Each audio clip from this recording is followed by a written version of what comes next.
Hello and welcome to the Pens and Pixels Popcast. I'm your host, Cal G, and to my left is the coordinator extraordinaire, Mike Kent. The podcast is a place to come to if you want to hear about the art and news of video games, comics, and movies that week.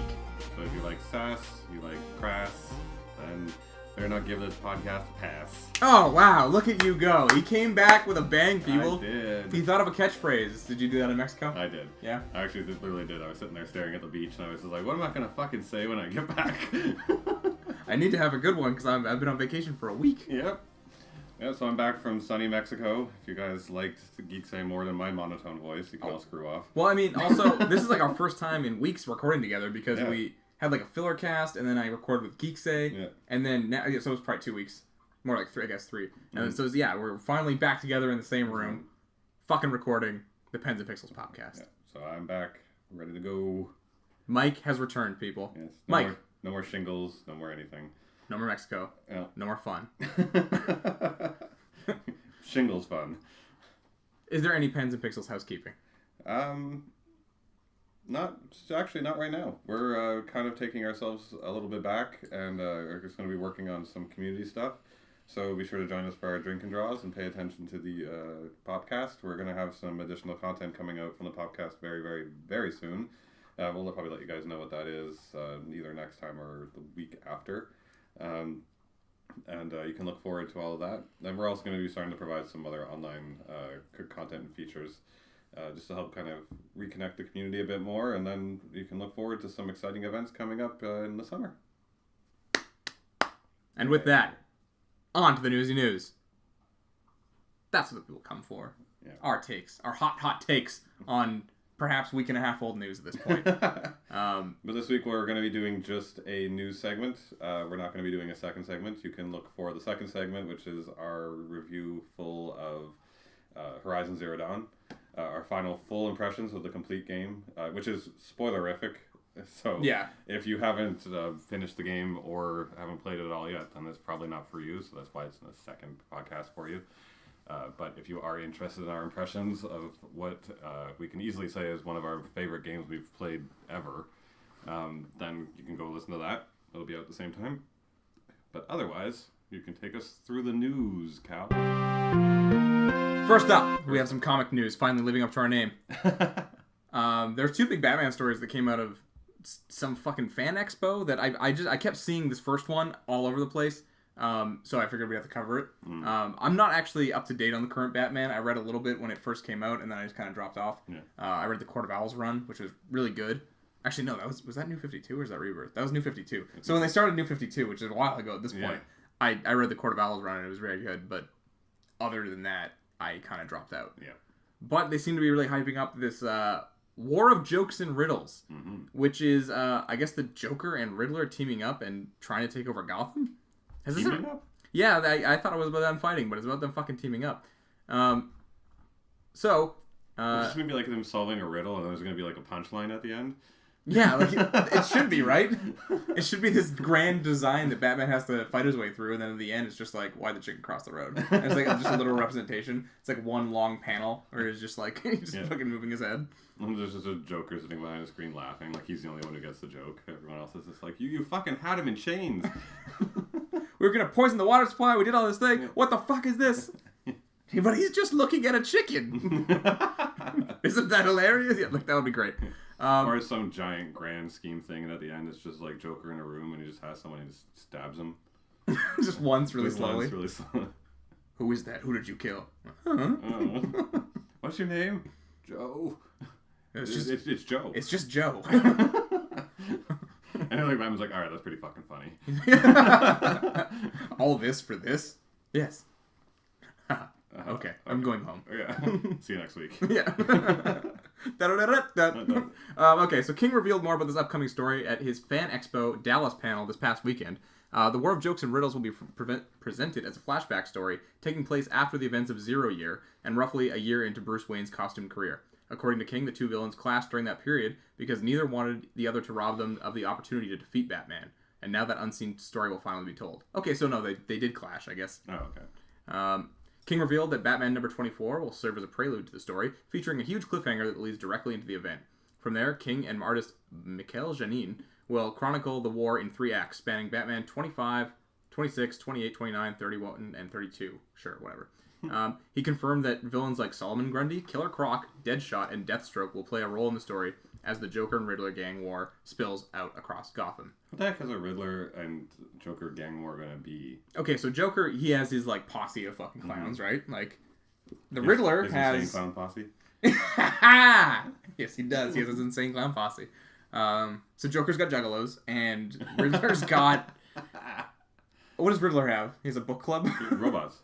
Yeah, why does he always have robots? Why is he? He's not supposed to be an engineer. He's just supposed to be a detective, but like he's just super smart and into riddles. Yeah, like he's not building robots. No, unless their algorithm all has. But like, he does always have robots and yeah. everything. But that's the only thing that can make them threatening, I guess.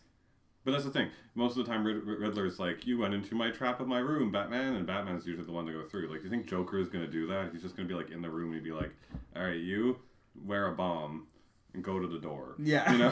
And they're gonna be like, "But boss," and he's like, "You do it. You're not following my riddle. Play along, Joker." Yeah, and he's gonna be like, "If you do this, then I will release Harley Quinn." And he's just like pushing the button over and over again to drop her. He's like, "It's not working. Just let me out." Clearly, you're lying. So that actually sounds kind of cool. Yeah, but I am curious to see like what that involves at all, right? And next up, they also revealed, we weren't going to cover this one until I saw it at the very bottom of this article. They also revealed the first details about Batman Metal, which is interesting. Yeah. Okay. So. Okay. After years of teases and hints, DC has finally revealed the event comic that will reunite the creative team behind the new 52 Batman series. And that's what I read. Like I said, the Court of Owls was them. It was great. Though The Dark Knight's Metal is a Batman-centric story, it will also feature the Justice League and cover the width and breadth of the DC universe. The series will follow Batman as he explores the secret history of Nth Metal. Nth Metal. Nth Metal. A rare substance from the planet Thanagar that powers heroes like Hawkman and Hawkgirl, and its impact on the course of the human history. I've been planning Metal for as long as I've been writing Batman, said Snyder in DC's press release, but this is bigger than Batman. Greg and I started dropping clues in Court of Owls, we continued through our Joker stories, and we placed our biggest hints in the run that culminated with Batman number 50. And now we're back to tell a story that breaks everything apart. This will be the definitive project of our careers. That's a pretty crazy claim. Because like Court of Owls was so good, it's like it's now revered as like one of the better Batman stories. You know, like I think that you guys already probably did it. But Metal takes place takes us in an entirely different direction. Greg and I will dig beneath the surface of all the stories we've told to find a place of terror and twisted nightmares. I don't know. That's the thing is so you take a look at this cover, and it looks like the cover of a heavy metal thing, and it's supposed to be I get it, metal, Nth Metal, and he's holding the axes like Hawkwoman and the Hawkman. I get that. They're like bat axes. Yeah, but like it feels like they're like, this is the new tone is rock and roll. Yeah, well, this seems. I mean, this isn't the main Batman continuity, or unless it is, but like. It seems like one of those like what if spin-off things, but with DC, I always find it so hard to tell. Yeah. You know what I mean? Like what is actually in that line? Yeah. I kind of just wanted like on that front of that page though, with like one of those old school like heavy metal axes, like or guitars, you know, that looks like axe. The word metal seems to describe the tone of the book as much as the plot, with the series striving to be for a more bombastic, over-the-top Batman adventure. I want Metal to be built upon the stories happening now in Rebirth and create a new material that feels really modern and different. And above all, it's going to be fun. Even with terror and nightmares, it won't be grim. Dark Knight's Metal will be celebratory, huge, and crazy. I've said it before. I'm going for out-of-control dinosaurs and lasers. And then there's heavy metal. Yeah. And there's another giant fucking picture of, I don't know, this is a pretty cool picture, actually. I like this one a lot. Yeah, heavy metal. This is all, he's just basically, I think he just watched the heavy metal movies and he's like, I like that. He finally just did it, now. Guys, you know this existed? Everyone knows this. Everyone knows it. They were huge. Oh my god, can I write? I'm gonna go do something. And they're like, what is he fucking? I'm gonna go like put Batman in heavy metal. You can't just do that. Oh, he's already, why isn't it print? He's like, he's got artists. What are they drawing? This is happening too quick. Is it for the comic news? I actually am interested in, I might read Batman Metal because it seems separated. So if it's only like a 5 comic miniseries, I might actually read that one. I'm not interested in that, but I'm interested in the riddle. So all right, we're interested in opposite things. That's fine. So that's all for the comic news. Next up, movie news. Our favorite guy. Yeah, we got a great story this week. Schwarzenegger didn't like the new Predator script. But most importantly, Shane Black is directing this Predator movie, and I wonder if this displeases him. Yes. Okay, so if anyone doesn't know, Shane Black was actually in the first Predator movie. He was Dutch. So he knows Arnold, obviously. They worked together on that movie and probably other things. So Arnold didn't care for the script. In a recent interview with Yahoo to promote his latest release, Aftermath, didn't know that was happening, he had this to say about why we won't be seeing him back on screen when it comes to this year's Predator. Well, just before that, do we care about Arnold Schwarzenegger's taste level? Because we know it's low. Like, if this is harsh. If he doesn't like it, you're going to go, well, he obviously knows good art. Okay. We'll comment on that after. They asked me, and I read it, and I didn't like it. Whatever they offered. So I'm not going to do that, no. Except that there's a chance that they rewrite it or make a more significant role. But the way it is now, no. I won't do that. Oh, well, fuck him then. He's literally just saying that he didn't want to do it because of a fucking... He says he doesn't like it, and then he's like, but if there's a bigger role... He's just doing it. He's like, I don't like it because I'm not the star. It makes me think back to the Predator's ending we never actually got. It was going to be Arnold Schwarzenegger coming off the Predator ship and saying some fucking one-liner. I wonder if they were going to try and do something like that, and it was this very small role where at the end he came back and he's like, I've seen some shit, and he was on the Predator planet or something. He's like their emperor or whatever the hell happened. Come with me if you want to live. Yeah. He just quotes a different movie in this movie. He picks up, what's the actor from that one? Key and Peele? No, the main actor from the Predators. Oh, Adrian Brody. Like he scoops up Adrian Brody in his arms, like like lady style. Lady style, cradles him, and then carries him into the ship. He's holding him. Oh, Arnold. You killed it good. You do good. So it doesn't say what Shane Black had a comment on this or not. I'm sure no director likes someone speaking out against their movie before anyone's seen it. But yeah, it just makes me wonder, like, what's going to be happening in this movie if there was the possibility of, like, the original character coming back, you know? But he's just been living a normal life. But the thing is Arnold Schwarzenegger is looking his age, and, like, I don't know, would he come back and be all beefy? Stallone tried that, right? Like, he tried to come back all giant and beefy. He's still a big dude, though. Even when he was in the newest Terminator movie, like, he's still pretty big, and he's an old robot. He's a huge person. Yeah. Yes, for sure. But, like, time's passed. We're good. Like, Arnold, we've had you, and we had a great time with you as Terminator. We had a great time with you as Predator. We've enjoyed your career. Just, like, do you need to be in this? Like, how about we let the franchise go somewhere new? Adrian Brody tried to take it off. People apparently didn't like it as much as we did. Yeah. And, you know, like, just, like, we need to get the reins off from old people. So, like, Star Wars, they're all like, oh, where are all the old actors? They need to be in there. I enjoy having them in there, but they don't hold the reins anymore. They killed off Han Solo. Unfortunately, we lost Princess Leia. I actually would have preferred her to stay in because she was amazing. You know, we still got Mark Hamill, but they're not holding the reins. They're passing them off to better, or not better, just new and fresh and exciting new people. It's the same thing with Predator. Like, if it's always going to revolve around the fact that in one Predator movie, you know, there was Arnold Schwarzenegger, because he wasn't in the second one and he wasn't in the third one. No. So, like, he was only there once. Like, move on. Someone new. Look, all I'm saying is if Shane Black kidnapped me, put me in a room, didn't tell me who he was, and all he had on a piece of paper, and he slides it towards me across this table, and said... Why is that always your scenario? Someone just going, shh, and sliding you a piece of paper. It's the most dramatic. And it just says, Arnold with a question mark, and it says, yes, no, maybe. Like a check mark, like if you have a crush on someone. I would put yes. No matter what they were talking about. And Shane Black would take that, and he would go back and he'd offer him the script, and then he'd get pissed off that fucking Arnold said no. Yes. And that Arnold isn't in the suburbs. It doesn't make or break it for me that if he would be in it or not, because it sounded like it would be a small role anyways. Yeah. So it wouldn't really. I wouldn't really care. I understand what you're saying though, right? Fresh blood, new blood, young blood. Also, because the Predator movies have never had any continuity in any way. Like in any other movie, like in Terminator, it's always been Arnold Schwarzenegger as Terminator.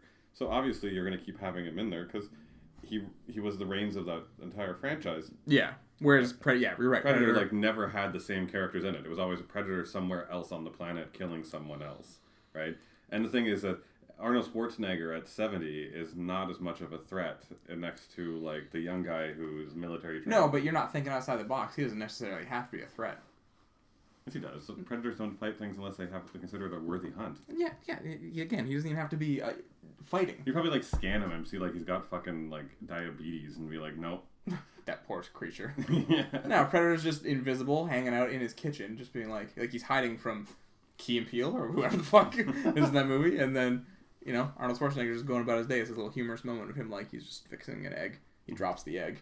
We see him. He's like struggling to pick it up. He's my back. Like, he's just this long extended scene in the middle of it, and Shane Black's sitting back like, excellent. This is what people paid money for. Yeah. The reviews are all like, it was very good except for the 30-minute sequence of Arnold Schwarzenegger going about daily life. That was very out of place. Okay, next up is some news on the Venom movie. It has been speculated before, not confirmed, but now for the first time, the Spider-Man Homecoming director has confirmed that Venom will not be in the Marvel Cinematic Universe at all. He said, it's not connected to the Marvel world, so that's really intriguing. Pause. What will that be? I don't know anything about it. It's not connected, so there's not that overlap. I'm only focused on my movie right now. Doesn't that sound like... What? Yeah. Like, more like he doesn't know what's going to happen with it. Like, that deal hasn't been cemented, right? Because there's so much discussion going on right now with the future of Spider-Man being, like, in the MCU, and they're all like, he's not in the MCU. And then there's all of the discussion behind, Venom, and then there's more discussion about like what the future of the MCU is going to be, because the slated movies are slated, and then there's whatever comes afterwards. And then we just know nothing. Yeah. So, but those deals are also still in the works. Like, that's confirmed and for sure, is that they haven't made the signed contracts for the next round of the MCU. It's just stage 3 or whatever the fuck. It'd be phase 4 at that point, I think. We're in phase 3 right now, right. I believe. So phase 4 isn't arranged in any fashion whatsoever, so like those signing and those deals haven't happened. So asking a director whether or not their future movie that happens in the phase 4 of the MCU, whether it's going to be tied in or not. No, but it's a totally pointless question to ask him. But for now, it's not, right? No, and the movie itself can stand on its own in being just about Venom, which would be better, right? Because you do need a complete source for him. But wouldn't it be weird though if so our next story is going to be about Spider-Man maybe not staying in the MCU, but wouldn't it be weird though if like Venom's origin is not connected at all, Spider-Man doesn't get shown at all, it's a whatever, and then like 2 sequels later, Venom is all of a sudden like, hey buddy, I'm in your movie now. Like, because you're not in the MCU anymore, so I'm allowed to be in here because it's not any part of that anymore. Yeah. Hello, I'm Eddie Brock. It's still Topher Grace. Oh. That'd be the shocker of the world. It's just that 70s show. Yeah, we actually thought we'd go with Eric Foreman from that 70s show again because he really nailed it the first time around. I think everybody really loved Venom in that film. I don't know who's directing the movie. Sam Raimi. No, like the new guy. I don't know why he sounds like this. Fucking Woody Allen. I don't know. Woody Allen does Venom? Yeah. That would be interesting. That'd be like Eddie Brock, like covered in the suit, but just like walking around town having discussions about how he doesn't like bagels. Yes, it would be. Yeah. Okay, so the next story, like I said, was Spider-Man Homecoming producer Amy Pascal has explained that Peter Parker may not be hanging around the Marvel Cinematic Universe for all that long. It was something of a landmark deal when Sony and Marvel partnered, blah, blah, blah. That deal seems to have an end date, however. Speaking at the CinemaCon Theater Owners event last weekend, they explained, one of the things that I think is so amazing about this experience is that you don't have studios deciding to work together to make a film very often. In fact, it may never happen again after we do the sequel to Spider-Man Homecoming. While Pascal's comments don't necessarily rule out the possibility of an extension to the deal, they do seem to confirm that Sony and Marvel's current deal ends after the second Spider-Man solo movie in 2019. The deal currently encompasses Homecoming, Avengers Infinity War, the untitled follow-up, and then the Spidey solo sequel. Sony's clearly got some plans for an MCU-free future, working on 2 unconnected films from the Spider-Verse, Venom, and a Black Cat Silver Sable team-up. It will also release an animated film starring blah, blah, blah. Yeah, but again, it's the same thing. Everyone's making these assumptions that after the phase 4 or 3 or whatever the fuck finishes, that there won't be, that those deals aren't in place so that they're not signed in. But fucking 2019 is going to come along and they're going to be like, oh, Spider-Man is in the MCU, deal signed. Yes, because that's when they're going to sign it. Yeah, but even, let's say this movie comes out and it does well enough or whatever. Like, maybe Marvel is just going to be like, you know what, this is a lot of our resources and we didn't see enough return from it for the deal we made, like, we're not going to let it, you guys can just have him again. Do you think they'd let that happen, or do you think they want Spider-Man 2 bad? It could, so everyone's just hedging their bets. They'd have no clue on knowing whether or not Spider-Man Homecoming is going to be an amazing film. So you're right, there could be this financial, like, I don't know if us doing this together is going to be financially viable. So this movie is that test. Once it releases and if it does well, they'll definitely keep, they're not. What if there was some, like, weird thing where, like they kept going, and then Marvel, the cinematic universe keeps going. I can't imagine them just stopping it at this point or rebooting or anytime soon, right? Yeah. So it just keeps going, and at some point they just exclude Spider-Man out of it completely. He was once part of that world, but then they're like, "No, you guys keep." It would work. It would be odd, right? They're already laying the groundwork for that in the story, right? They're saying like Tony Stark is trying to like make sure that he doesn't get involved in all the craziness, and he's like a protege, so like later on he's just like, no, you're not part of the Avengers, you're not with us. Yeah, but like where he lives, he sees the Avengers Tower every day. In Spider-Man Homecoming 3, it's just gone. It's just out of the skyline. He has to pretend like he never his suit like. Yeah. Didn't you get that from Mr. Tony Stark? But they can't say it because they just bleep it out. Yeah. Didn't you get that from... And he's like, who is that? I've never heard that name before. Like, it's just all this fucking... They just keep switching over to him with like his mask on. Even if he's just like in street clothes, he just keeps putting the mask on so they don't have to overdo his mouth. Be like, so where did you get that suit? Normal face. And then be like, mask on. I got it nowhere. Mask on. I made it because I am a genius. Yeah. Are you Spider-Man? I don't know what you're talking about. Yeah, it's just his origin is like kind of tied now to like Tony Stark and hence why the MCU. Hence why the like, oh, there's no deal, so they're not going to be. It's not going to be involved in the future. I think it's just a crock, and they're I guarantee Sony will be like, if that doesn't go through with another deal, they'll just be like, we'll get Andrew Garfield again. Just recast him. Like, doesn't bring it all back. Well, I mean, they would do that if that was what happens, but they're like, I guarantee you, this movie's going to be a financial success, and the company's making money. So too. And they're both going to be like, wow, this turned out great, right? So let's do it again. And they're just going to sign on their deal. They just haven't signed... We've gotten used to the world of MCU where actors and directors and everything like that are signing on for multi-movie deals and like, I'm going to be the guy who runs this for all the future, whatever, right? We're the Russo brothers. We're in charge now. Yeah. Or, like, Joss Whedon would have kept on going for almost every single Marvel film if he hadn't had his temper tantrum. So, like, we're getting used to that. And Chris Evans signed on for like every movie that will ever exist that has Captain America in it. And Tony Stark, whatever the fuck his name is. RDJ. Yeah, Robert Downey Jr. Being really expensive, but fucking signed on to do Iron Man forever. I don't think Scarlett Johansson will ever stop doing Black Widow. Like, we're used to that idea. So the idea of something being in flux like this is odd. But the thing is, it's different because I think you're absolutely right. It'll probably just go through like normal. Yeah.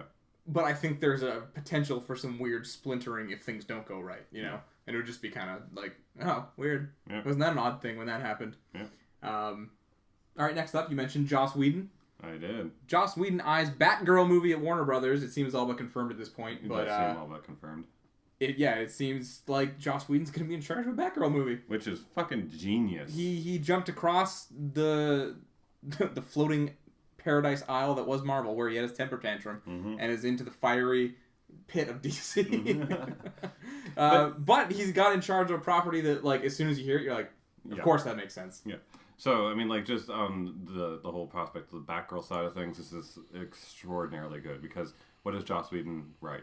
He writes powerful female characters who are highly intelligent, quirky, and geeky. Yep. Right? That's Buffy, that's fucking Firefly characters, that's every single woman he's ever put in. That's Batgirl. That's already Batgirl. Yeah, like, he writes Batgirl already.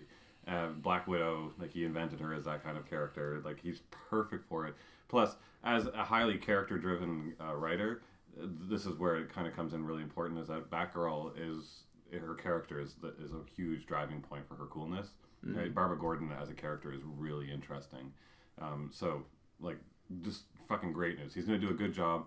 And his whole transition over was based on the fact that, like, we all know he didn't like the creative control. Like, apparently the bathtub scene with Thor was a big deal to him. Yeah. But he wanted creative control. So they're giving him, and he took this little side thing that's going to have very little connection to the whole DCU. And, like, is going to be his little story where he's going to have creative control. So it's basically our Conjuring guy with Aquaman. James Wan. This is Joss Whedon doing the same thing. I'm going to take that backwater character where I'm going to have more control and less pressure and all this kind of stuff, and I'm going to write this amazing, like, powerful female character. So it's such good news. The interesting side point to all of this is that everyone still now always contributes the success and the launch of the prime core of the MCU away from the starting movies, obviously. But like when the MCU like made it, Avengers blew it up. Like that Avengers like launched it. They're like, hey, we need a movie to solidify this. What director could do that? Joss Whedon pulled it off like a god, right? Yeah. And he's done this before with thousands of other things inside the comic book writing he's done and TV series, you name it, right? He's just that kind of guy where he goes in and he's like, hey, I'm Joss Whedon. I touched this and it's fucking gold. He could come in and save the DCU, because if he comes in and he makes Batgirl amazing, and then suddenly he gets involved into the connections to it, to Gotham City Sirens and et cetera, et cetera, et cetera, et cetera, he could save the DCU in the same way that he did with the Avengers. Totally. Yeah. So there's a potential here of bringing in the guy who could make DCU into the MCU. And imagine just like 3 bad years of DC movies, and then all of a sudden he's like, here's perfectness, and it still exists inside this universe. Isn't that not crazy? Yeah. And then he just revamps everything. I just think I think it's literally going to hapen, and it's going to be amazing, and everyone's just going to go back and be like, who the fuck was in charge of the first half? It's going to be the story of the fucking first three Star Wars. Like, why did we let George Lucas go insane? You know? Where this is going to be just like, what the fuck is wrong with Zack Snyder? Never let him work again. They said it was probably going to draw a lot from the New 52 Batman, or Batgirl, which I really like. I have 2 of the paperback cover fucking things where they are. Everyone wants the Killing Joke where she gets fucking like no, I'm like no, just scratch that. Don't keep it lighter and fun, like the new Batgirl. Like there's so much like fun stuff to be had with Gordon being her father, and she has to sneak out at night to go be Batgirl and vigilante, but during the day she's he gets that teenage angst thing so well with Buffy and all that. Like I think he can pull that off again really nicely. And that's the thing. Everyone's like, oh, with the Killing Joke you could get in and like that's really where her character shines. Before that, she didn't really have much, and it was about her overcoming her disability and becoming Oracle. That was really cool. I'm like, I don't want her first movie to be her where she gets disabled. Like I really want to see her be Batgirl. That movie would have impact if they did a couple years of Batgirl movies that were great, and then she gets crippled in the third one. Like if we're getting into like second or third, no, it'd have to be the third or fourth movie. Like I'd be like, hey, we should get into thinking about the Killing Joke. Yeah, then but and maybe we have a good Joker cast at that point. Because I don't want to see fucking, not Heath Ledger, the other one, Jared Leto.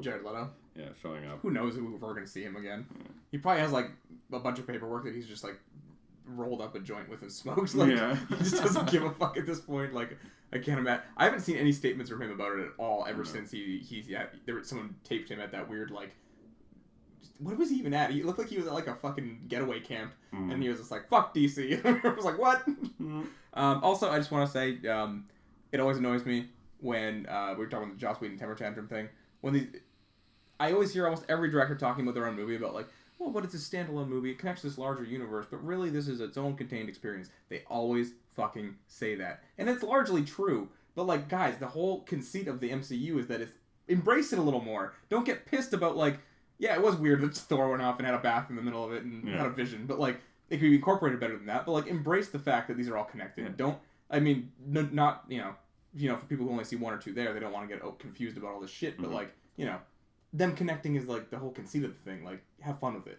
Yeah, and that's the thing is like he did that with the others, and I'm not sure like why he didn't just go okay like you want to have short Thor with his shirt off, fine, whatever, I'll give in to that. And it's not like it's the biggest imposition in the world. And you want to have a connection, right? So let's figure out how to get Thor's shirt off and connect it in a different way than a bath scene. Yeah, let's say he just goes into Hawkeye's bathroom and freaks out. Yeah. Or like, he's just getting really hot. He's like, oh! Starts tripping. My vision. That's all it takes. That's all it takes. Yeah. You could even just like fucking touch the Mind Stone or something at some point. Yeah. Yeah, it could have been anything. Yeah. Anyways, it's just, I'm so... like tired of hearing directors say that shit. Like I get it, your movie can be viewed alone, but it also connects to this larger universe. Yeah, I get it. Well, so like you can tell your own story. I understand. Ant-Man's the same thing. They're like Ant-Man 2 is not going to be connected at all. I'm like, yes, it is. He is an Avenger. Like he's officially been indoctrinated to the whole fucking thing. Like let's just get over that. Yeah, exactly. Like you're not going to start that movie and just be like, well, he just got out of jail. Like how? He doesn't even have the suit. He doesn't know who Tony Stark is. Yeah. All right. Next up. Deadpool 2 director David Leitch reveals why Brad Pitt isn't playing Cable and Michael Shannon's involvement. Deadpool 2 finally seems to be coming together, but the highly anticipated sequel has yet to find an actor to play Cable. Michael Shannon, from The Man of Steel, who played Zod, is the rumored frontrunner, while some leaked concept art showed Brad Pitt as the character. Something we later learned was based specifically on the actor because he had screen tested alongside Ryan Reynolds. However, and when comicbook.com caught up with Deadpool 2 director, the filmmaker shed some light on why Pitt won't be starring in his first superhero movie. We had a great meeting with Brad, and he was incredibly interested in the property. Things didn't work out schedule-wise. He's a fan, and we love him, and I think he would have made an amazing Cable. So I guess he was there at some point. Yeah. And I guess it also explains the concept art, and so that concept artist won't be fired. yes. But, I mean, I don't still, like, I want David Harbour as fucking Cable. Like, just go get him. They're commenting on Michael Shannon now. He said, I think Michael Shannon, the name speaks for itself. He's an incredible actor. Who is Michael Shannon? He's the guy who played Zod in Man of Steel. Oh. He's also in, what's that fucking show about the 40s and Prohibition? Yeah, I know. He's in that too, and he's really good. I don't know. That's another weird. He's got the serious thing down, like the really stern. Like I get that part, but like his face is like just not. I'm not getting it. Yeah, it's not Cable-y enough for me. You need to get someone that kind of gives you off a Wolverine gruffness. I don't.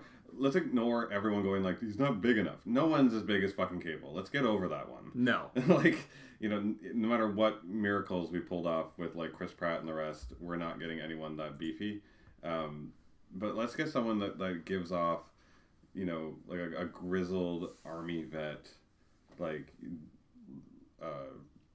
tough guy kind of feel. Yeah. Right? But also with a bit of a heart. And Michael Shannon doesn't do that. No, I don't get that from him. He's very serious. Yeah. And it's like his look is serious, his acting is serious. Everything about him is very much like a man in charge of a general of a group and thing, which is a bit of Cable. I get the connection. Yeah, it doesn't fly. That's the thing. I don't see it as like the perfect fit. It's not like it's like halfway there. Yeah. It's like the jigsaw piece just doesn't have like the one part. I mean, I'm always gonna cling David Harbour, but if it's not him, whatever. Just like let's find this. But there's lots of options out there. My mind always goes to Ron Perlman. He's too old at this point. But I wish if he was, if he's a little younger, like Cable already, and he just beefed up a bit, like he's totally like I would love him. I think he'd be hilarious with Ryan Reynolds. Yeah, I could really see him doing well. Yeah. Like I wish Perlman was just like a couple years younger. He'd be so good. Who's the other guy? Oh, the guy from Don't Breathe, the blonde guy. Oh, he'd be good. Yeah, he wanted to be him. He as soon as Deadpool 1 came out and the teased Cable. Yeah, he had that picture of him working out. I'm laying Cable and he's like working out and stuff and like. He's still not big enough technically, like even for Cable standards. So, whatever.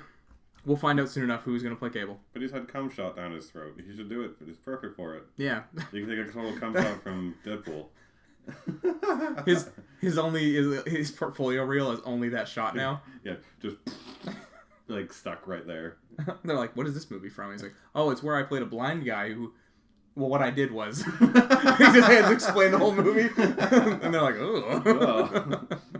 He just like cuts away and he comes back, and that's when she shoves the syringe, the turkey baster. The syringe of my own cum down my throat, while I'm hooked to the place where I had been keeping a woman that I was hoping to impregnate with my own sperm to become my new born baby. You see. Get out. We're not casting you in Pretty Woman 2. Get out. Next up, Michael Bay says there are 14 more Transformers films in development. Headline wrong, that's not actually what he said. But he did say something almost worse where he said, there are decades more of Transformers films. Fucking fuck.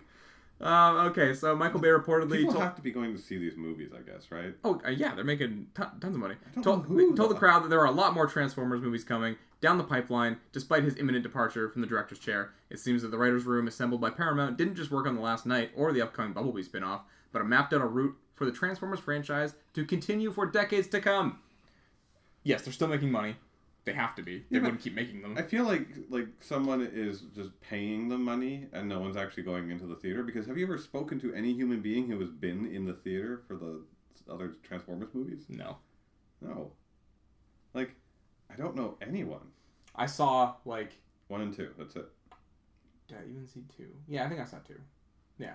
Or wait, did I see 3? Which was the one with the stupid 2 black smack-talking robot ones and then they, hit the giant robot in the metal balls? I honestly don't remember. But that was. I've heard about that, but I can't tell if I've seen it before. Okay, that was bad. Yeah. Oh, fuck. It's like that was a thing like, that happened in a movie. Like those Transformers movies, they're just not even like.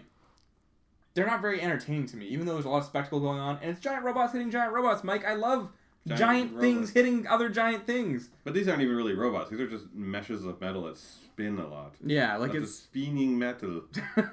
Like it should be all right up my alley, but it's not. Like I don't know. I just have no. And it's not that I have no love for Transformers. I do have some love, but like they're just. They're just bad to me. Like yeah. Well, but there's got to be a shit ton of people liking them. Well, I used to love the old Transformer stories. So I love the original movies with the whole original War for Cybertron, Unicron stuff. Like the whole death of Optimus Prime was actually quite moving in those films. The stories based around it were really neat. And then I love the tie-in with Beast Wars and all that. With the CG one, right? Yeah. Like the show was a little bit long run. I fucking love, they call it Beasties in Canada. Because we couldn't have war in the title. Beasties. Beasties. Yeah. Why? Why couldn't we say war in the title? But it went to Beast War when they did the one where they finally went back to Cybertron and they had that whole like organic versus technology arc, which was super cool. Yeah, it was. And it was really dark too. It was neat. Yeah. But like that was awesome. I loved all of that, you know. And then the whole build-up was a combination to that, to like merging the organic with the technology. It was so much fun watching that show, and just like they're like, oh, well, there's a new probe, and it's in the Arctic land, and like there's it's a Maximal, and we need to go find him. And he was like a white tiger, and I was like, shit, yes. Yeah. Although I think the bad guys always were cooler because they had like scorpions and tarantulas and shit. Yeah, and they kept getting like really lame things, like the girl comes in and she's like, I'm a hawk, and you're like, oh.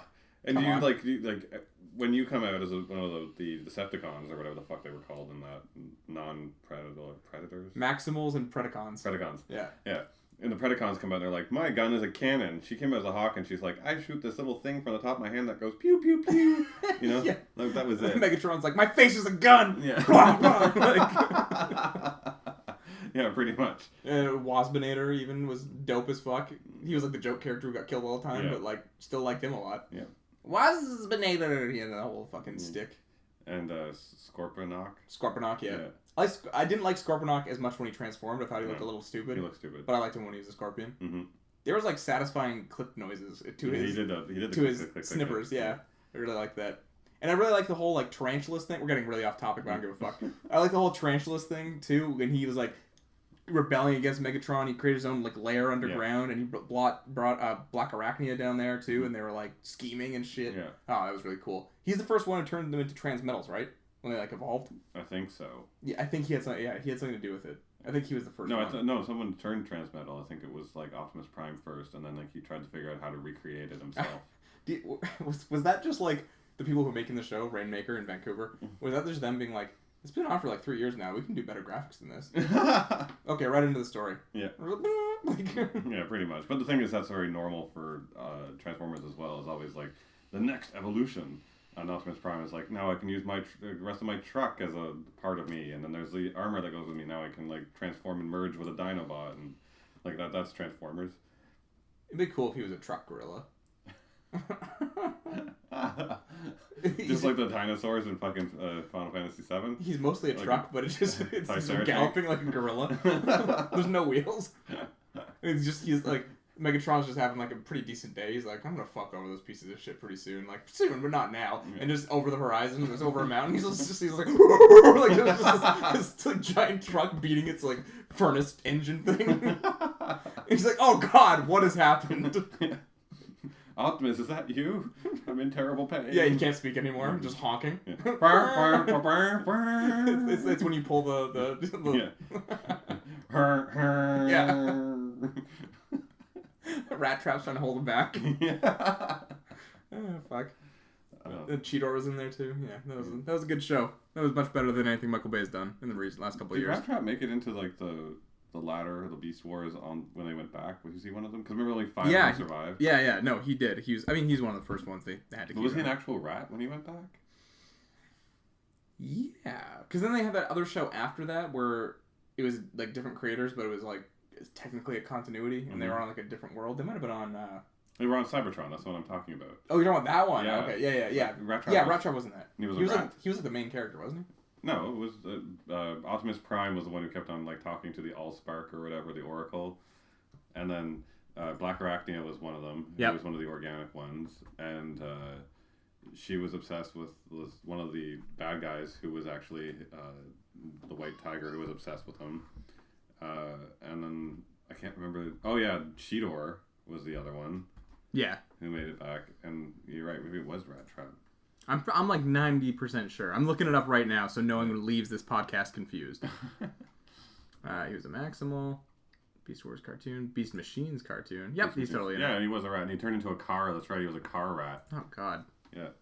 Yep, and he had the wheels. He was awful. I remember I hated his design. Oh, that's right. yeah, that's... And he was useless. Yeah, that's terrible. Yeah. What an awful thing. That's why I remember like disliking Rat Trap in that part. I liked Rat Trap and Beast Wars. I didn't like Cheetor. Cheetor always was kind of a dickhead to me. I liked him in this, though, in the, whatever it was, the Beast Machines. Beast Machines, yeah. Yeah. Yeah. And then there was a pterodactyl, too. What the fuck? Whatever happened to, oh, yeah. Yeah. Pterosaur was, he was kind of like Starscream. Yeah. Yeah. Who the fuck? What happened to Dinobot? Also, his name was Dinobot. No, he made it into Beast Machines. Did he? Yeah. Okay. Yeah, he did. Oh, God. Anyways. Oh, yeah, and fucking the rhinoceros. Yeah. Who was, like, always annoying. Oh. I like that he had machine guns. What was the Dinobots thing where he kept on, like, they couldn't figure out what to do with his tail, so then he took his tail off and then held it in his hands, and then it spun. Yeah, it, like, clasped open, and there's, like, spinning but it never sword did in there. It never did anything. No, he it never was terrible. stabbed with it or, like, tried to saw anybody with it. He just kept on using his I-beams. Oh, right, he had I-beams. He just, like, spin the thing and stand there and be like, rah, bzz, with his eyes, and you're like, why did you have... Just throw the tail away. Yeah. What a good show. What a fight. This was by the same makers as Reboot, so, yeah. They're just pumping out quality at that time. It was really good. That's awesome. Next up, Nickelodeon announces a new Invader Zim TV movie. Woot. There's really not too much to say about it, aside from the original series creator, Jonan Vasquez, is working on the movie, which will be roughly 90 minutes long. The story follows Zim as he attempts to once again take over the world by creating a new, Earth-destroying plan. Zim's also looking to finally impress his Urkin leaders, the almighty tallest. And along with this, we found out that Rocko's Modern Life, apparently, like, way back in August, which I'm shocked we didn't know about, is coming back as a movie as well. And also, I mean, I don't care, but Arnold. Yeah, I don't care about Arnold either.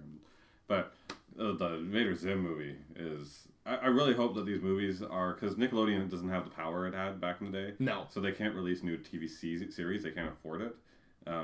So I think these are trials. They're going to be like, hey, how about these movies? Do these things come back? So yes. Everyone out there, and there's actually even a con for Invader Zim. I know, I had no idea. Yeah. Like, all of you, better, even if it's awful, go and watch this and support it. Just so we can get more to good stuff later and make sure this is the one you support. But, I mean, it's Jonan Vasquez. Apparently he's getting a lot of creative control and he's quite happy with, like, the whole turnout of the whole deal. Although, he's fucking weird. What the fuck? Yeah, because Mike texted me and he's like, Invader Zim is a thing. And my first instinct was to go to the creator's Twitter, who I follow. And I was like, all right.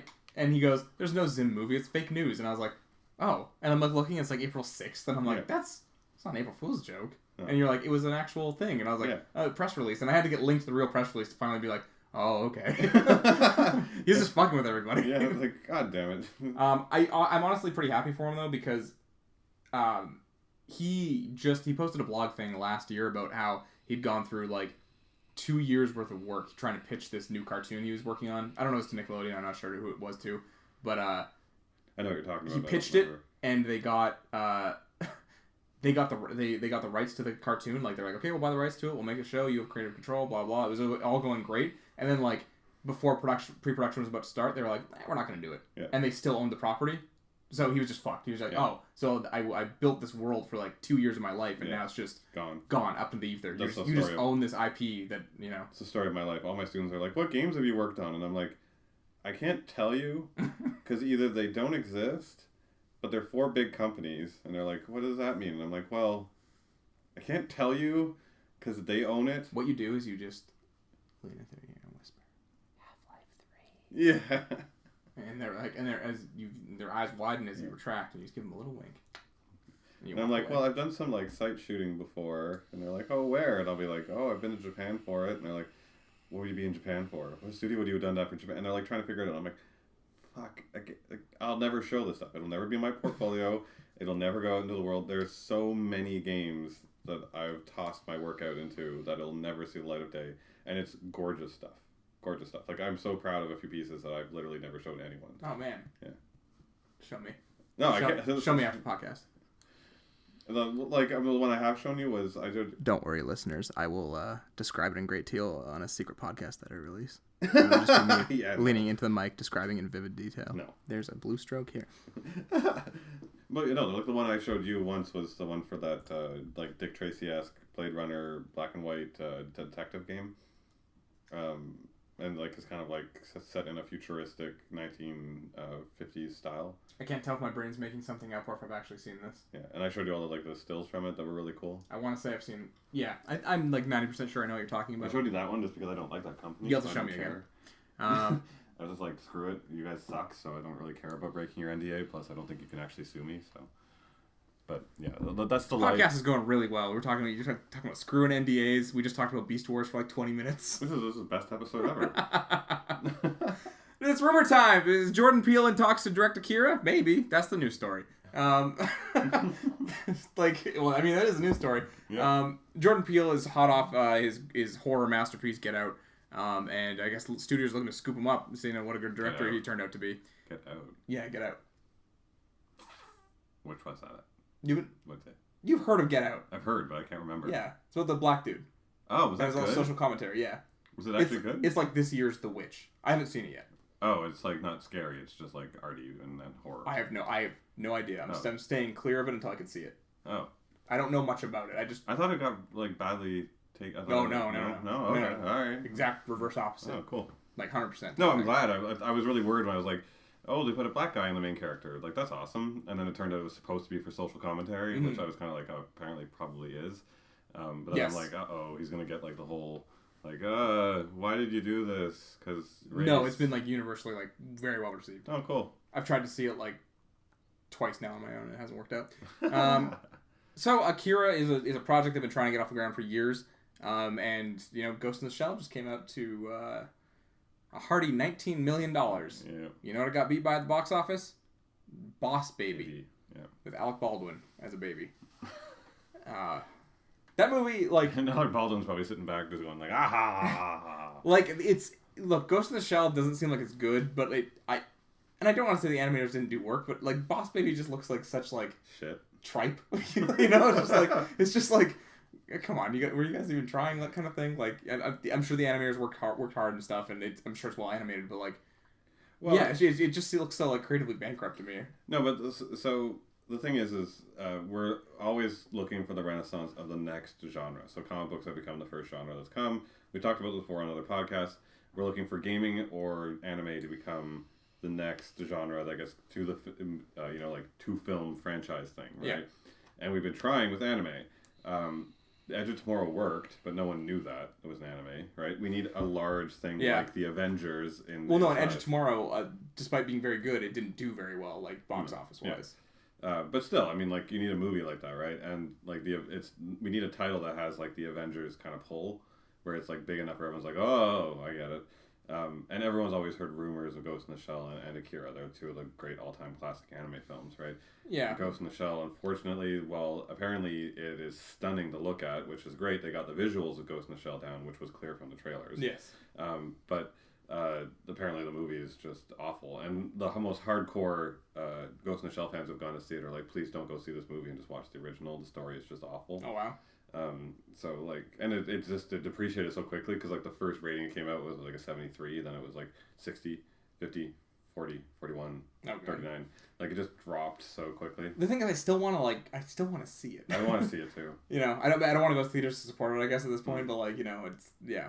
But we're looking to get that. And the thing is with Jordan Peele in talks for Akira, like, it won't happen because people are going to back out. It's the gaming movie thing too. Like, there's lots of great gaming movies out there to be made from great stories like The Last of Us, but those movies aren't coming to fruition because either the creators are probably sitting back going like, you're fucking up my shit, which, you know, that's what Neil Druckmann did, I hope, with Last of Us. At least that's my impression of what I got from the news from it. But, like, you know, Assassin's Creed flopped. Fucking Prince of Persia, what a piece of shit. World of Warcraft, I don't know how you fucked that up, but there you go. And look, I think Akira would suffer the same fate as Ghost in the Shell. I think it's too weird, too obscure. I don't think people are gonna go see it. I think, honestly, for anime to break mainstream, you need to make, like, a good Dragon Ball Z movie. Or, like, Naruto. Something that was big here with, like, us as youth. You know what I mean? So like, that was my question. It's like, what would you think is the mainstay? So inside of the Marvel universe, they took the most easily acceptable heroes and stuck them out first. There were other Avengers they could have gone with, but they went with the easy ones. They went with Iron Man, Captain America for the first two. Yeah. Hulk was even a hard sell, and then they found the magic to push a god of thunder in somehow, right? And we got the Avengers. So we need something anime that has that mass appeal. So you're right. I think they should go after a shonen anime. Like, it's obviously not going to have a cool story like Ghost in the Shell or Akira, but, like, just a name that people can latch onto a little more than... Because, like, Akira and Ghost in the Shell, like, random people aren't going to know that. We know that, but, like, you know... But Dragon Ball Z, everyone was a fan of Dragon Ball Z when we were kids. Sailor Moon, everyone was a fan when we were kids, you know? People keep jumping into trying to go in for the dark stuff, thinking like that's what's going to work. Like, everyone's like, oh, what about the Netflix Death Note movies, right? That's going to do it. I'm like, no, it's not. Because just like Edge of Tomorrow, it's too nichey and too weird in its context. And so anime takes stories that never get tackled in North American culture at all. Like the story of a kid who gets a book that causes people to die from a death god. Mm-hmm. Like, that doesn't exist in our story world. It only happens in the anime world where you get these fucking crazy things. I would like to see one of the really good shonens. And I think Dragon Ball Z is a little bit too fluffy to make into a really good cohesive film to give characterization behind each of them. Like, Goku doesn't have a character, you know? Like, I'm really trying to defend Dragon Ball Z right now. Yeah, but don't even try, because it won't work. Vegeta has the character, really. Like, he's the one with character development. No, but that's the thing. So, like, you can go that way. But, you know, like, you could even use a less popular one, but just use shonen as a thing. Now, Naruto, for the first beginning of that series, would totally work, but eventually it just gets too far gone. Sure, but you only need to adapt and make successful the first one. Then you can kind of do your own thing with it. You know what I mean? They'd have to massage the arcs into very particular films, and I think it could definitely work. My Hero Academia would actually be a really good one. Oh yeah, I think that'd be excellent. That'd be an excellent. I think that'd be a really easy one for people who like really Hunger Games to like latch onto, right? As a kids in a fucking school. And it's got the superhero side, so it ties in, but it's Japanese, so it's going to have the shonen tropes, and then I think that would work really well. So yeah, I think the best option for all of these is to start tackling the mass appeals, which is like for anime to be shonen. For gaming though, that's the tricky one. And I'm curious to see what game is the one that has the best mass appeal. Yeah. Halo is the first one that comes to mind. The things that everyone know aren't story things. I mean, Halo is probably actually a good one, or better than Mario. Like, you know, everyone knows Mario. Yeah. Mario ain't got a story to tell. No. You know, fucking Pac-Man. Pac-Man has no story to tell. Like, just things like that, you know. Zelda, but... Zelda's stories are never like... No, it's just go kill Ganon. Yeah. Like, I never really give a fuck about Zelda's stories, to be honest. I like Majora's Mask, like the conceit of it, the 3 days thing. I think that's actually kind of cool, but I don't even know how you make that work as a film. No, and you'd have to have the attachment to the Zelda characters to make it interesting, so it doesn't work. You know, Last of Us is the only one that works as a film, but no one would understand it came from a game. They'd be like, "Oh, that's a game." Yeah. You know, they'd be like, "That's a great movie. Is that the Gray?" Like, no, it's Last of Us. Yeah. Like, so, I mean, gaming's going to be another whole tackle, and it's going to be one of those ones where we're going to figure it out. But World of Warcraft seemed like the most obvious choice. It did, yeah. They fucked up something that had like the encyclopedia of nerd was written by World of Warcraft, and they're like, nope. Anyways, that pisses me off so much. Next up, actual clowns are not happy about the It trailer. This is a great headline, and it's even greater when you see that actual clowns had a comment for this. Did they? Yes. Mel Magazine caught up with a few professional clowns, all of whom told the outlet that they're none too happy about the Pennywise resurgence on the horizon. Okay, so before we get into this, just because this is ridiculous, apparently, did you even think that professional clown was still a thing? Yeah, but... Are they all pedophiles? No, I mean, like, I figured there had to be professional clowns. Who's going to sit back and be like, I really wish to be a professional clown? There are legitimate circuses that have clowns, and I'm sure that there are some professional clowns in towns where there are birthdays. If you're not in Cirque du Soleil, like, what the fuck? I mean, that should be your ultimate goal if you're a clown. Yeah. Where else do you go? But, like, yeah. All right. So Mr. Nick Kane told the site, "It's ruining our business. We just experienced a nice break from the scary clown meme last October, and just when things are starting to normalize, the It trailer comes and it's like, here we go again." Gulford Gilly Adams said, "It's gonna be bad for clowns. It's a dying profession. And the people who do it and scrape together a living have to grapple with the fact that it's cool and hip not to like clowns. The ultimate prick is this It movie, and it's going to turn young consumers away from an art form that's sweet and nice and not about the Kardashians and Minecraft." Wow. What a weird fucking... Wow, well, these clowns apparently are like 50. Yeah. It's got to take these kids back, get them away from their fucking phones. They're Kardashians in Minecraft. That's a total... Weird. Yeah, that's a weird thing to say. Okay, look. But I have grown up since 1989. Clowns have never not had the creepy connotation to them to me. Yeah, but I've rarely as seen... a note, you can literally Google this and find it. There are news articles you can find, clippings of people taking pictures of the reaction from clowns when Stephen King's It books came out and everyone started freaking out that clowns were scary. And then it happened again when the TV series came out, or movie, whatever the hell you want to call it. Yeah, TV series, movie, whatever it was. And they all freaked out again that clowns got scary. Like, It is one of the defining reasons as to why clowns are scary. And... Sure, but even, paintings, like, there's been paintings for a long time of, like, sad clowns, and it's like, well, the juxtaposition of this man who's to bring you humor, but he's a sad person inside, shit like that. Like, clowns are just, they're fucking clowns. They're always, clowns. Like, they're always... Yeah, but the term is to be a clown, to be a goof. Yeah. Sorry. Yeah. Also, the way this guy phrases this, it's cool and hip to not like clowns. Look, no one's going around at, like, schools and being like, "Yo, bitch, you down with the clowns?" And I was like, "Oh, yeah, I mean, yeah. Oh, you're a bitch then." There, everybody, this guy, he's like, he doesn't like clowns. It's that doesn't happen. It makes it sound like when my mom was, like, convinced that Tim Hortons was, like, a cool place for people to hang out. She's like, "Oh, everyone thinks they're so cool going to Tim Hortons at lunch." I'm like, "No, they're just getting food. They're for cheap." Nobody thinks that they're really cool for going to Tim Hortons. No. That's not, like, the hot spot.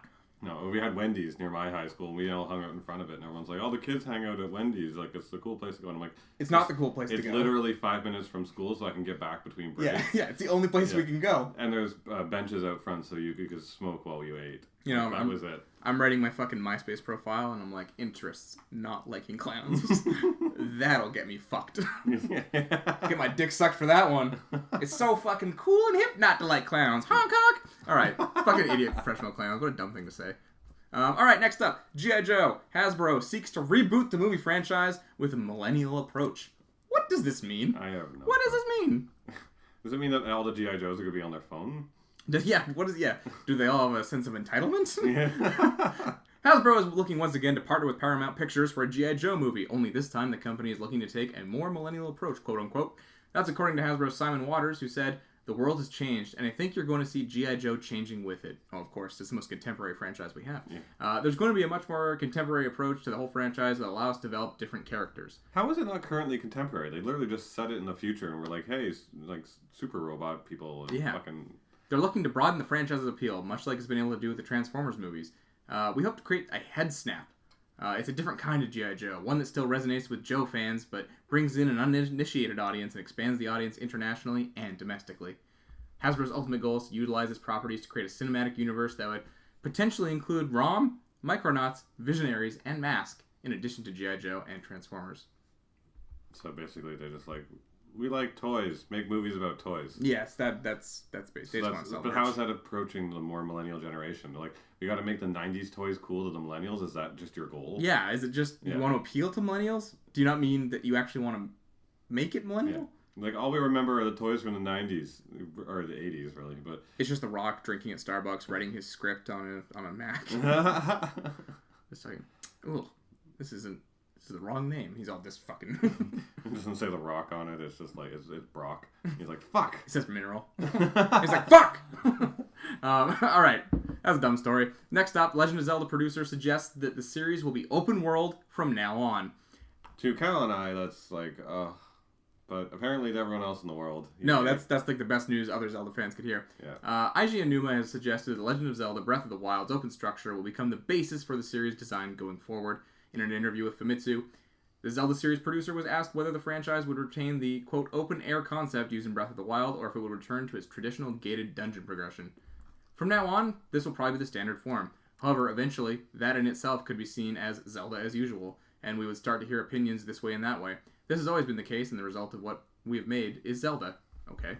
I am Japanese.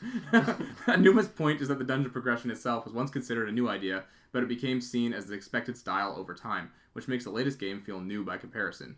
That's the thing. It is new for Zelda, but it's not new for games. It's not Zelda pushing the format, I don't think. It's Zelda doing what everyone else is doing. It was pushing Zelda. Yeah, it's only pushing Zelda because Zelda was the same thing for so long. Mm-hmm. Again, I think I've played a little more Breath of the Wild. Like I was telling Mike in private, that like, in private, I mean, that just off air. I brought you in. Because everything we say off air eventually makes it on air. So I'm like, there's not really anything private in our lives anymore. Just fucking bring him into a room and I'm like, look, Zelda is okay. I get why people like it a little more now. I understand. It's a lot about it. To me, from what I understand, it's a lot about all these little things that occur in the world and make it feel like, oh, there's this little bit of polish here and there and that, and like this is all like neat. But if I just told you about one of the things, you'd be like, so? Like, so what? Like it's one of those things. Yeah, so how do you feel about that? Like, how do you feel about that going forward? I kind of without him saying that, I kind of just figured that would be the case, but... I figured it was going to be the case, but I was really hoping that maybe they would refine themselves down a little bit.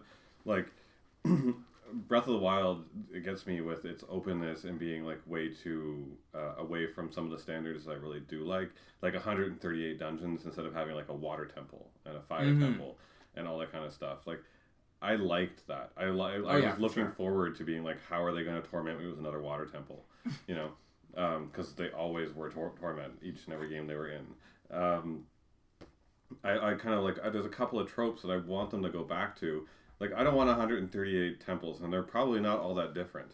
So, no, don't make it like that. However, like maybe the open world exploration side, because like Ocarina of Time would be considered like in its time an open world game.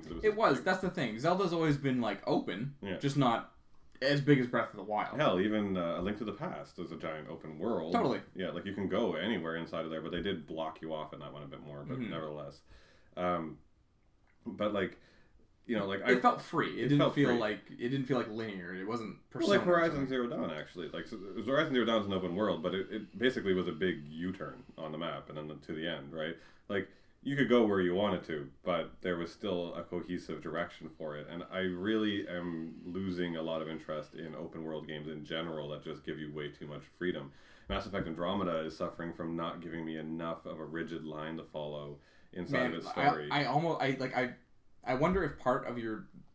I know you're enjoying Mass Effect, but I wonder if you would almost enjoy it more if you hadn't played Horizon before this. Oh, I would enjoy it way more if Not just the fact that it's a better game, but the fact that it was also a big open world, you know what I mean? Oh, yeah, it's literally basically the same game except for just shooting with bow and arrows, shooting with guns. Yeah. And one is just superbly done, and one is just okay. Mm-hmm. And for Mass Effect to be just okay makes it bad, Yeah. Like, because Mass Effect can't just be okay. But we're putting it under a very harsh light, and as I've been playing more of it unlocks. I've been enjoying it more. But you're right, I'm criticizing it so tough because right now I'm playing Mass Effect, and every time I open up anything, everyone's like, "Look at this beautiful Horizon, and Horizon's amazing," and I'm like, "Fuck, that's what it looks like when they do it real good." Yeah. BioWare, you could have done that. You really could have. Why didn't you make this weird algorithmic engine that makes everything pretty? They were 20% off from getting it. That's the frustrating part. Like, you can see it. You're just like, oh, you've almost got it. It looks great, and you didn't quite get there. Playing Persona, it being so linear, is like kind of cathartic for me. I'm like, yeah, just tap X to continue. This is great. Like, it's almost like I'm looking forward to it. It's funneling me down this like story-driven experience where I'm just like, oh yeah, this is just happening and I'm enjoying it. Like, it's nice. I'm looking forward to that. All right, next up, Warner Brothers working on a new game. Is it a Harry Potter RPG? I don't know what the validity of this story is because it was kind of hard to find. So take this one with a grain of salt. The developer behind Disney Infinity is hiring for a new RPG, and fans think it might be Harry Potter related. The cancellation of Disney Infinity and Disney's exit from the console games business was a great shame on a number of fronts, not least of which was because the developer Avalanche Software was suddenly put out of work. Luckily, Warner Brothers stepped in to buy them out, and now we have the first clues as to what they're working on. Fans noticed this job ad for a senior games writer that needs to have a deep understanding of gaming narrative and branching storytelling, particularly in the realm of RPGs. This implies that the role-playing game, blah blah blah, of course, it says it in the... What story is this? We're looking for a talented storyteller with a deep... Yep. Oh, a deep understanding of British culture and grammatical presentation. Okay. Just because it's British doesn't mean Harry Potter. It seems like a very specific demand to be... I mean, it's more than it's got so far. It seems like a very specific demand to be making for a developer based in Salt Lake City, and the list of franchises that could cause an American publisher to care about British grammar is pretty short, and Harry Potter has got to be the number one candidate. That's not a random guess either, because Warner owns rights to making Harry Potter games, and despite almost all their other titles being based on film properties, it's the only major license they haven't made any use of lately. So, I mean, that's pretty good slinking, I guess. It's slim tie-ins, and also just because everyone, when you go, have you been to Britain? I like Harry Potter. Like, like fuck, that's not the only thing they do. I mean, as far as things Warner Brothers owns, though, and that's the only, like, you know, fucking British thing, like, that's an alright guess. I can see where it's coming from. I can see where it's coming from. As for, I mean, I'm sure that's important to someone. I don't really care about going out and, you know, using my Expelliarmus curse, so... Wingardium Leviosa. Wingardium. I'm surprised Harry Potter has had games before, but they've all been garbage. Yeah. As far as I know, I'm not a Harry Potter fan, but like there was a couple of interesting ones. It would be nice for a Harry Potter fan to get like a fully fledged like here's a nerd like Witcher 3 version of this, not version of this world, but like in depth, and you can go read about all the fucking hippogriffs and. What I would love for them to be able to do with that is that, like, so in Harry Potter, the coolest part about Harry Potter to everyone who's ever watched the films, if you're not a huge fan or not, is the wizard dueling in it. Like, the idea of how they cast magic and they actually were, like, fighting each other with magic. It was a whole new thing, even in film, like, watching them whip their wands around and, like, giving it a quick flick to knock someone up and all that. It was really cool, especially in a couple of the films. I loved seeing that because magic's never really tackled very well in films. Mm. It's always usually just like someone sitting there and then lightning bolts. Yeah. It was neat to see this very interesting incorporation of magic in a combat system, right? And to turn that into a game where you could actually have magical combat, because games today, if there's magic, take Mass Effect or anything, they're usually like, okay, so you have a gun and periodically on a cooldown you have a magic attack. Yeah. It would be neat to get mystical characters using magic fighting each other in a system, in a game.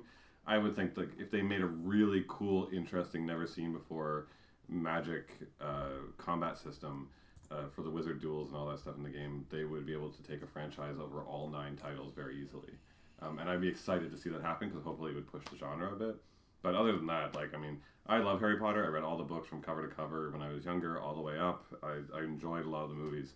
I don't know, there's certain stories where you get so engrossed into, like I've been in that story so much with the films, with the books and all that, I don't have a need to go back and revisit them. Mm-hmm. It's just been so much Harry Potter. What if it's just like Wizard World and you can create your own wizard and you're in Dumble? Yes, if you want to set it inside of like the Potterverse or whatever the fuck you want to call it, yes.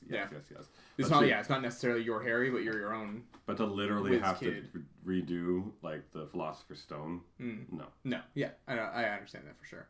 I never got into Harry Potter, and like I literally had the book read to me in grade third grade. The teacher read it to us in the story time section of the class or whatever, and like I never got into it. I don't know why. I feel like I missed this like incredibly popular thing that I didn't even realize was becoming popular as it did. Like I just had no fucking idea. Like with The Matrix, I'm willingly like ignorant of it, where like I didn't see the movie, I didn't go see it, I was aware of it. Harry Potter was this thing that just kind of like whoosh, right over my head. Heard the entire first book, don't remember a fucking thing about it. I just know it got read to me. I remember all of Tuck Everlasting, with that weird Immortals family or whatever the fuck it is. Why would you remember that one? That one got read to me like a grade later, and I remember all of it. Yeah. I remember all of that story. That's Harry Potter, he lived in a basement, and there's like also a troll that lives in the basement with him, and it gets beaten. It's like a house elf. The house elf is later. That's not the first book. No, I don't know. Whatever. I just know that about Harry Potter. And he's not in the basement. He's underneath the stairs. Whatever. He's kept away. Yes. He's tucked away. And there's a house elf, and he gets beaten, and that's kind of funny. And Salacious Crumb is the thing that's on the side of Jabba the Hutt. All right, moving on. It also does sound like a Harry Potter villain. Salacious Crumb, don't stare into my eyes, or whatever you can't do with Voldemort. Hardware maker Mad Catz dies. Oh. It's finally happened. Mad Catz has gone out of business. This should have happened in 1998, but it never did. Mad Catz is notorious for making the controllers you never wanted to use at your friend's house. Fuck, man, do you remember all those? Just because they could. I feel for people. I feel for them because like you can't replicate the thing that's copyrighted, which is the regular ass good feeling controllers. But they always made these weird, chunky, clunky, fucking turbo button, and you can like, and you're like, oh god, what the hell is this? Like, just awful shit. Although recently, they became big in the fighting scene because all of a sudden they started making good fighting sticks. Yeah. Like, they became the people to go to, oddly enough. So, well, the thing it seems like they just got good and now they're like, the thing about them was that they were supposed to be making controllers, but they were supposed to make them cheaper because the controllers like bought from the store were always really expensive. Yep. And as kids, when we go out and we were still stuck in the days of all of us clamoring around a console, and some of them even had 4 ports after a while. Going out and buying 4 controllers was really hard. Yes. And not everyone had a controller to bring over or something. And even then, bringing controllers over and forgetting them at people's houses was such a fucking... I fucking hated that shit. Story time. I am 26 years old now. Am I 27? How old am I? 27. Am I? I'm 20-something. And last Christmas, I was home, and I went drinking with my friends at their place. Had a good old time. We played Mario Party. I brought over my Mario Party game, and I brought over some controllers. He already had an N64 there. I think he had 2, so I brought 2 controllers in the game. Drank, had a good time. I was leaving the next day to come back home to Ottawa. My mom says, "Did you bring the controllers back?" Bitch, how'd you even know that I brought controllers? B, no, I didn't. There's at Nathan's place. It's fine. I see him every time I come home. You go get them before you leave. Why? Why do I have to? She made me go get them, and I just had to give in. I just gave in. I had to go. Like, my flight was at like 12, so I had to go there at like 9 in the morning. Mm-hmm. Brought them coffee, like apologized for waking them up, and be like, "Can I get my controllers back?" I'm an adult man, Yes. and my mother is sending me to my friend's house to get my controllers back. What did she think they were gonna do with them? Turn them into a fucking bong and start doing hits out of them? I'm sure someone's turned an N64 controller into a bomb. Oh, for sure. But like, come on. Like, I've known these people my whole life. It's not. You don't need to be concerned.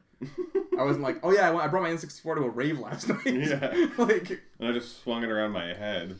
woo! My mother is convinced that like, it's gonna be worth a lot of money someday. But like, they're so beaten up and used that like, no one's gonna buy those. No. But for me, the controller stories, I remember I used to bring controllers to my friend's place, and I remember I just got... All my friends had the systems before me. A 64 system, or it was PlayStation. So they had the 64, they got the PlayStations, and I just got mine that Christmas. It had been 2 years with them with having theirs, and I just got mine finally. Brought the controllers over to play a 4-player game together finally. First day of having it, bring the controllers over, play with them. Then was going to go home, and I knew I had Final Fantasy VII at home, and I was like, I went over as late as possible, like 9 o'clock, went and hung out with them, like, just passed out early. It was like, fuck it, and I went home, like, at noon. Everyone's like, where the fuck are you going, dude? Like, we got a whole weekend, and I'm like, no, I gotta go if Mom and Dad wants the homework things, right? And I left, forgot the controller. No! Yeah. And I went home, and there's like a machine with no controller, no way to like use it all. Yeah. And there were my friends I ditched, like clearly ran home and said I can't come back. And they're like, no, dude, ditch it. You got to hang out, and like we're gonna do all this shit. And then like I'm 3 hours into my I'm gonna call them and find out that of course they're out partying. Yeah. And I'm debating, do I ask his parents if I can come over and get the controller? And I'm like, fuck. So I had to wait the whole fucking weekend. Oh, that sucks, man. Yeah. What a terrible thing. That whole weekend, I blew off partying and getting drunk with my friends to go play Final Fantasy, and instead I spent to keep up the lie, you had to just do to keep nothing. up the lie, I had to sit at home and I watched like Star Trek with my dad for an entire weekend alone. Well, we just both told stories that reveal how truly pathetic we both are. Last story is kind of maybe a feel-good story. Who knows? I'm excited about this one. Takashi Takeda, the director of Chrono Trigger, Parasite Eve, Final Fantasy IV, Live a Live, Final Fantasy Legends, and of course the greatest of all time, Chocobo Racing. All great games. Is teasing something. He's teasing something. It translates to top secret mission begins on his tweet. Someone says it seems pretty clear he's working on a Switch game. Don't know if that's the case. Oh, fuck, I hope not. But everyone's hoping this is the new beginning for the Chrono series. Fucking please. So, here's my little impassioned plea to hopefully any listener out there, since apparently we've got a very large listener base now, thank you everyone, that one of you works at Square Enix. If one of you works at Square Enix, listen to one of your many fans. Kyle is also a fan, even though he doesn't... Did you play Chrono Trigger? Yes. Okay. Did you like it? Yes. Okay. We have been asking Square Enix, back when you were Squaresoft, to please bring back some of your franchises. We know you're not going to do Parasite Eve. No. We know you're not going to bring back, well, an Kami's not theirs. It was not a company. Yeah. We know you're not going to bring back Final Fantasy Tactics anytime soon. No. You know. Unfortunately. But if there was anything that has more cult fervor than your Final Fantasy series, is Chrono Trigger. Mm-hmm. And Chrono Cross was not placating enough. Please let this man, or encourage this man, to make another Chrono series game. Because we want it so bad, and I think we've been asking now for 30 years. Yeah, probably about that. About 30 years. No, it came in 1995, so 20-something years. 20, yeah. They come out 95? Yeah, so it's 2005, 2015, and then we're 3 years. Okay, so it's 20-something years. 23 years, probably. 23 years. So, just do it. Just do it. It's time. It's time. It's time. If this man is working on a secret project, and you go talk to him, and he's like, no, I'm working on, Chocobo air racing, you burn that, and you kidnap him, and you bring him to your studio, and you strap him to a chair, and you tell him to make this game, or you're going to hook him up to your Square Enix servers and suck it out of his brain. And that's it. That's all he can do. Please. And with that plea, we end this week's Pens and Pixels podcast, episode 71. 71. I hope you enjoyed what you heard. If you want to follow me on Twitter, I'm at the CalG. Mike is at Mike Kent Draws, and Pens and Pixels is across all social medias. Pick your poison. Mm-hmm. And be sure to like, share, and subscribe on all of our social media. And, of course, like, share, and subscribe on SoundCloud, iTunes, and YouTube. You can check this podcast out on YouTube. Some of the content we talk about needs visuals. And if you don't want to hear us talk about a picture, you can check it out there. We're also going to have some special content coming out on that channel very soon as well. So be sure to check it out. Drop us a rating. Give us a comment. Let us know what you think. If you have something you want us to cover, we love hearing from you guys. So be sure to drop us a line. Hashtag Chrono Break or Chrono Break him. I think this hashtag Chrono Break him. Oh yeah, that's a good one.